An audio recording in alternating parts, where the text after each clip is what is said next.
Құрметті достар, сонымен біз көптен күткен қолөнер бағытының екінші кезеңіне де келіп жеттік. Яғни біздің бес бірдей қатысушымыз дәл қазір сырмақ сыру бойынша өзара жарысатын болады. Қасиет, жалпы сырмақтың екенін білесің бе? Сізде бір қоятын сұрақ қойдыңыз-ау. Менің киіз басудан хабарым болғанымен апам маған сырмақ сыруды үйреткен жоқ. Енді қыздар жағы біледі деп тұрсың ғой бұны. Жалпы сенің киіз басалатыныңа қарап, мен барлығын біледі екен десем, ендеше мені тыңда. Сырмақ бұл қазақ халқының ежелден бері келе жатқан киізден жасалатын ұлттық қолөнердің бірі. Керемет. Ал енді сіз қалай ойлайсыз? Біздің қатысушыларымыз бірінші кезеңге қарағанда екінші сырмақ сыру кезеңі оларға қиындық туғыза ма әлде жеңілуде ме? Менің ойымша жеңіл болады. Неге дейсіздер ғой? Себебі сырмақ сыру бұл біздің қатысушыларымыздың креативтілігі мен сабырлығын шыңдай түседі. Яғни біздің қатысушыларымыз бұл кезеңнен мүдірмей өтетініне нық сенімдімін. Жалпы Қасиет, өзің қолөнер орталығын аралап біттің бе? Аралап біткен былай тұрсын, қатысушыларымыздың жасаған бұйымдарына қарап, мен әлі осы аймақтан шыға алмай жүрмін. Қасиет, шыныңды айтшы, шынымен қатысушылардың жұмысына қарап жүрсің бе, қыздарға қарап жүрсің бе? Сіз бүгін тек маған ғана тиісумен болдыңыз-ау? Қасиет, әзіл ғой. Сен енді ренжіп қалмай тұрғанда біз екінші кезеңімізді бастаймыз. Құрметті көрермен, сонымен біз қолөнер бағыты бойынша екінші кезеңге де келіп жеттік. Дәл қазір біз Мереке ханымнан жалпы қатысушыларға қандай тапсырма берілетінін білейік. Енді жарыстың шарттарымен таныстырып өтсеңіз, қандай тапсырма беріледі және қандай критерийлер қойылады? Екінші тапсырмамыз біз сырмақ сыру деген өнеріміз бар біздің қазақтың. Соны сырмақ сырады қазір 20-да 20. Осыны өздері композиция ойластырып, яғни ою-өрнек бетіне сызады. Бірінші мынандай етіп қағазға сызып түсіріп алады. Мынағанда сразу түсіреміз дейтін қатысушыларымыз болса, мынағанда түсіре беруге болады киізге. Мынаған түсіріп алып, осыны ойып, мынаның бетіне сызам десе де, ол өздерінің іс әрекеттеріне байланысты. Оны да ескереміз ертең неғылғанда бағалаған кезде. Қазір мына екі жұмысты бір-біріне беттестіріп сызып, ойып алады. Ойғаннан кейін бір-біріне қарама-қарсы түстерді қойып, тігіп, жіптерді береміз, сол жіптермен тігіп, одан кейін шет тігістеріне ала жіпті есіп, өздері тігіп шығу керек. Белгілі бір 2,5-3 сағаттың көлемінде бітетін жұмыс. Ендеше құрметті қатысушылар, жарыстың шарттары түсінікті деген ойдамын, берілген уақытта жеткілікті деп ойлаймын. Құрметті көрермен, біз көп күттірмей екінші кезеңді бастаймыз. Сырмақ үйдің жылуын сақтап, сәнін келтіретін төсеніш. Ол көбіне төрге немесе қонақ бөлмеге төселеді. Әр өрнек пен түс үйлесімі арқылы шеберлер халықтың тарихы мен дүниетанымын бейнелейді.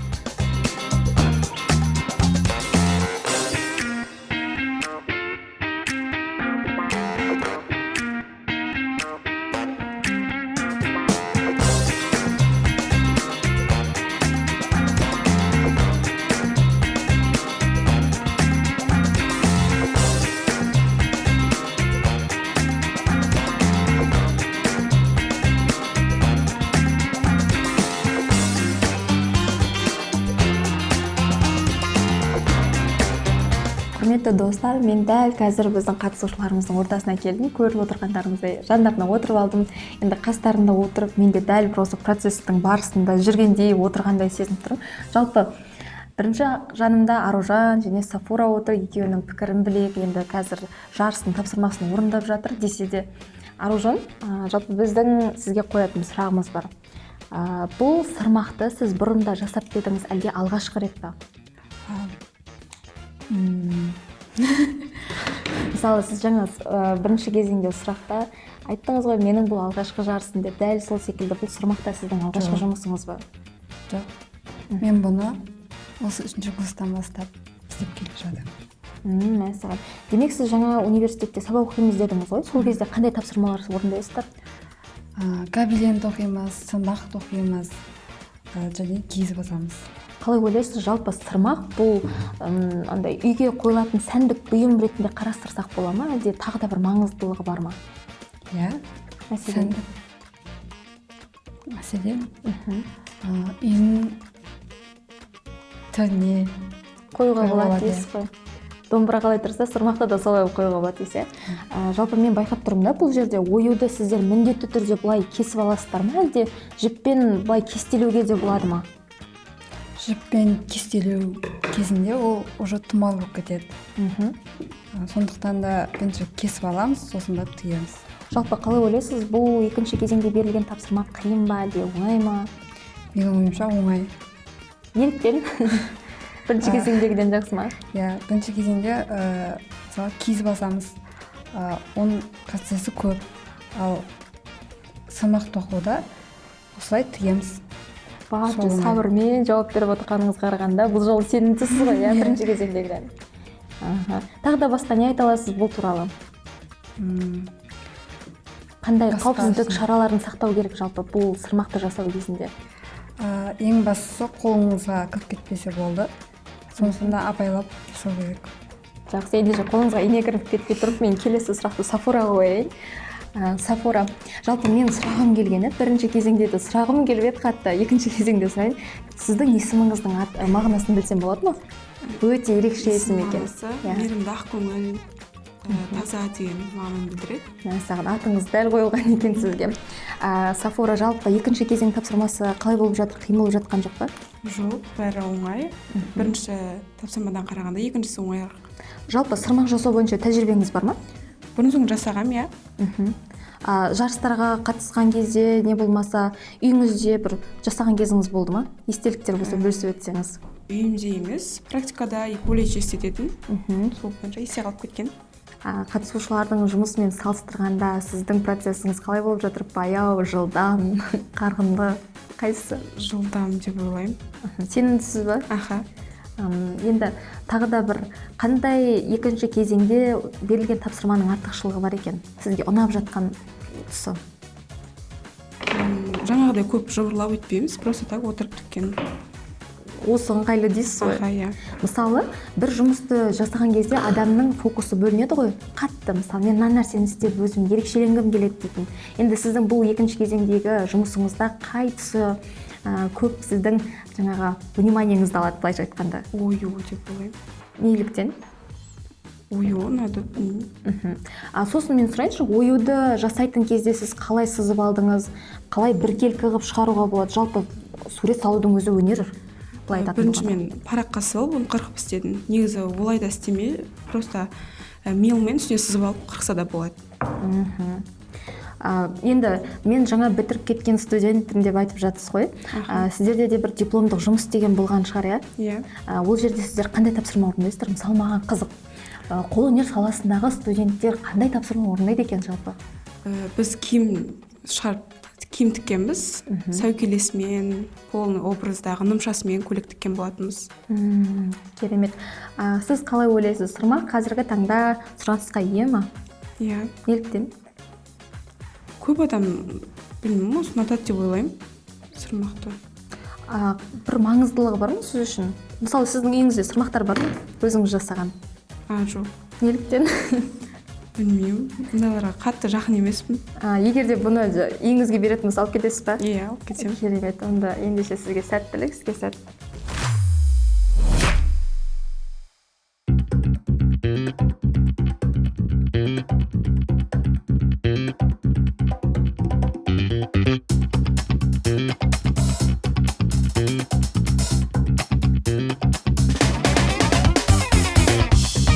Бүгін 5 бірдей аруымыз киіз өнерінің қыр-сырын үйреніп, ата дәстүрді ұлықтауда, ал өздері екінші кезең туралы не айтар екен? Құрметті көрермен, мен енді келесі екі қыздың ортасына отырып алдым. Енді жалпы бұл қыздар да өзінің жұмысына қатты беріліп, процесте өте қызу жұмыс жасап жатыр десе де, біздің көрермендердің және біздің де қоятын сұрақтарымыз өте көп. Себебі қолөнер өздеріңіз білетіндей оңай сала емес, ол жерде де қаншама шыдам керек, сабыр керек. Бір дүниені жасап шығару үшін былай айтқанда қолөнердің сабырлығына бұл жерде шыңдалатын кез ғой. Енді Аружан, жұмысыңыз жасап жатсыз, бізде де сұрақтары бар, қызық болып жатқан. Сіздің оюыңыз басқа қатысушыларға қарағанда ерекше екен, е? Бұл ою емес, петроглифтегі жануар таста жасаған. Бұны сіз қайдан көрдіңіз? Бұл ой қайдан келді сізге? Неліктен дәл бұл ойды таңдадыңыз? Немесе петроглиф былай айтқанда? Оның себебі жан-жағымда мысалы ою барлығы салып жатыр да, одан ерекше қылып петроглифті салдым. мәссаған, менің артықшылығым осыда дейсіз ғой. Жалпы бұл уақытқа дейін осындай сырмақ жасап көрдіңіз ба?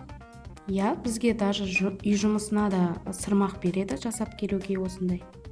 Көп істейміз. Демек екінші кезең маған қиын емес дейсіз ғой. Иә, оңай. Сұрасам болады ма? Мына жерде сіздер екі нұсқасын жасап жатыр екенсіздер ғой. Жалпы бұны беттестіресіздер ма немесе қалай жасайсыздар өзі? Бұлар негізі екі матаны бір-біріне қойып, оюды сызып барып, сосын кейін оны қырқамыз. И ол сырты да, іші де 4 бірдей парақта шығады да. И ол екеуін қосқанда бір не шығады. Мынандай. Мәссаған. Сіздер демек осындай ұзыннан түседі ғой, бұл? Иә, оны еще көп бөліп істеуге болады. Жалпы берілген уақыт жеткілікті деп ойлайсыз ба бұл кезеңде? Өйткені бірінші кезең сіз уақыт аз деген болатынсыз. Жетеді деп ойлаймын. Жалпы басқа да бір туысқандарыңыз болсын, өзіңіздің үйіңізде болсын сырмақтар бар ма? Иә, бар. Қандай мақсатта қолданасыздар? Мысалы, үйдің төрінде бізде біреу бар, сырмақ істегеніміз осы сабақта істеген кезіміздегі. Сосын тағы бір сырмақ бар, ол машина іліп қоятын тұмар сияқтысы бар. Сонда қолмен істегеніміз бар менде ол. Жалпы бұл жұмыс барысында сіздер қандай нәрселерді ескерулеріңіз керек?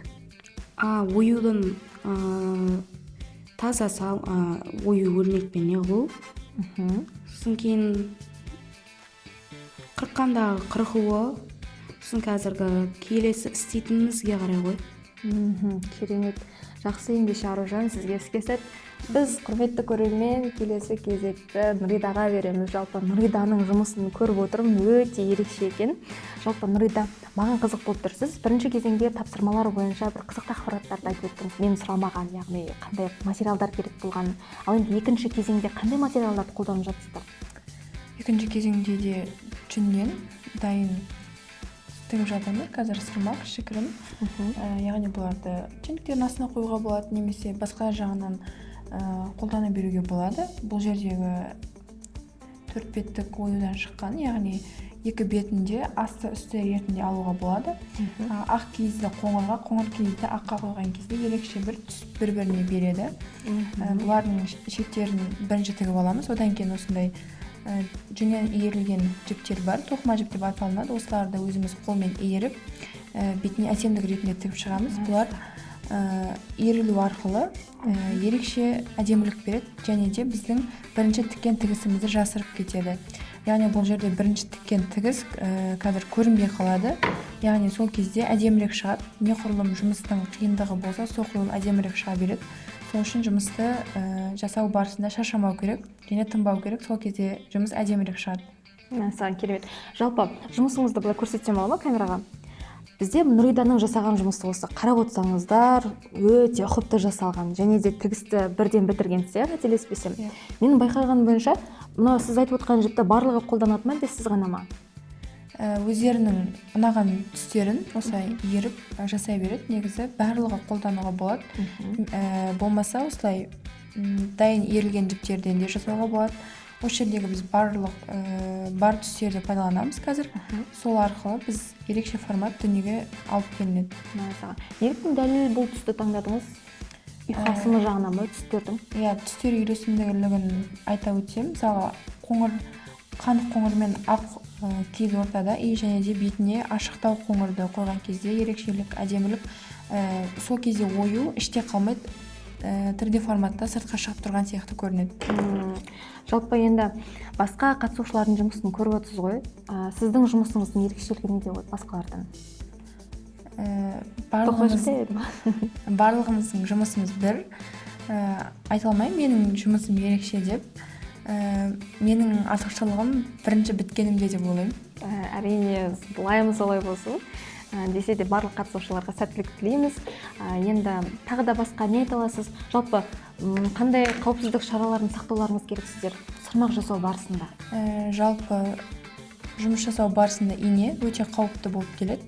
Ұшы бар, және де ол қолды тез жарақаттайды, және қайшы. Және де тігу барысындағы жіптің ұзындылығы қатты ұзын болмау керек, не қатты қысқа болмау керек. Жанындағы адамға мешіт жасамау керек, яғни инені тартқан кезде ине қалып, тек жіпті тарту керек. Сол жағынан көңіл бөлген дұрыс, және де инені қараусыз қалдырмау керек, осылай бір шетке қадап қою керек.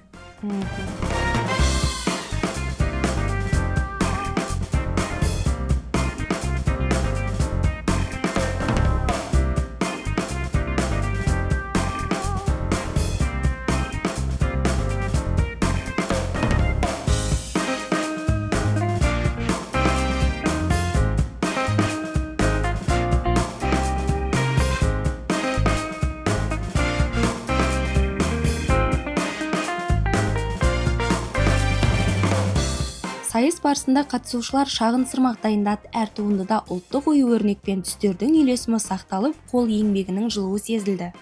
Құрметті достар, біз қазір Ұлжанның қасына да келіп жеттік. Жалпы көріп отқандарыңыздай, Ұлжан да өзінің жұмысына барынша фокусын бөліп жасауда, тіпті сұраққа жауап бере алмай мүмкін деп те айтып жатыр. Енді сонда да Ұлжан өзіңізден бір-екі ауыз сұрақтар қойып жауап алсақ, жалпы ең бірінші сырмақты кімнен үйрендіңіз? Мен универге келгенде ұстазымыздан үйрендік. Қиын болған жоқ бұл кезде? Негізі басында қиын болды. Біз енді білмей түскеннен кейін, көріп өзіміз үйрену үшін түскеннен кейін, басында кішкене қиын болды. Одан кейін уже үйренгеннен кейін қазір қатты қиын емес десем де болады. Ұстазыңыз ең бірінші білмей келген кезде ұрысқан жоқ па? Өйткені білмеген адамға енді көп нәрсені білмегесін ұрсады ғой, үйрететін адам. Негізі қатты ұрыспады. Жаймен, баппен түсіндірді бізге. Ал егер де сіз де мұғалім болып осылай ештеңе білмейтін шәкіртіңіз келсе, сырмақты қалай үйрететін едіңіз? Негізі бұған сабырлық керек. Сабырлы болып, кішкене жұмыстары көптеу, тігудің өзі өте көп жұмсалады да. Мен үйретуге дайынмын. Саған керемет. Енді сұрасам, жалпы дәл қазір сіз қай процесстесіз және бұны біткеннен кейін қандай әрекетке көшесіз? Мен уже қазір бітіп қалдым. Қазір осының бетіне мындай жіптермен әсемдік беріп қойып шығатын боламыз. Жалпы жіпті таңдауда да, түстерді таңдауда да сіз неге сүйенесіз? Үйлесімділік болу керек. Цветтермен, қоңырмен, ақ, сары деген сияқты үйлесімділік болған кезде өзі көрініп тұрады негізі. Сіздің ойыңызша бұл қызыл жіп келеді ме бұл жұмысқа? Қызыл жіп ашатын сияқты оның. Түсінікті. Менде тағы да бір қызық сұрақ болып тұр. Сіз әлі оқуды бітірген жоқсыз, яғни келесі жыл бітіресіз ғой. Бізде дипломдық жұмыс деген болады. Жалпы ол кезде сіз қандай тапсырманы орындағыңыз келеді, және де нені алға қойғыңыз келеді? Біз дипломдық жұмысты гобелен тоқитын сияқтымыз ба, қалай? Бастан қойыңыз. Жалпы маған қызық болып тұрды. Сіз қазір 3-ші курссыз, келесі жылы бітіруші курс болады. Сол кезде дипломдық жұмысқа қандай тапсырма аласыз? Осы сырмақты алатын сияқтымыз. Сырмақ өте әдемілік беріп тұрады. Дипломдық жұмысқа да осы сай сияқты. Енді бірінші кезеңде сұрақты қайттан қойсам болады ма? Егер де сырмақты сататын болсаңыз, қанша сататын едіңіз? Қазіргі нарықтағы бағасы қанша? Негізі ручная работа қымбат келеді. Мәссаған. Бағасы секрет болып қалсын. Демек, қолөнердің қолынан шыққан туындыны алу оңай емес дейсіз ғой. Керемет.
Құрметті достар, көріп тұрғандарыңыздай дәл қазір біздің қолымызда қатысушылардың жасаған дүниесі тұр, яғни екінші кезең аяқталды деген сөз.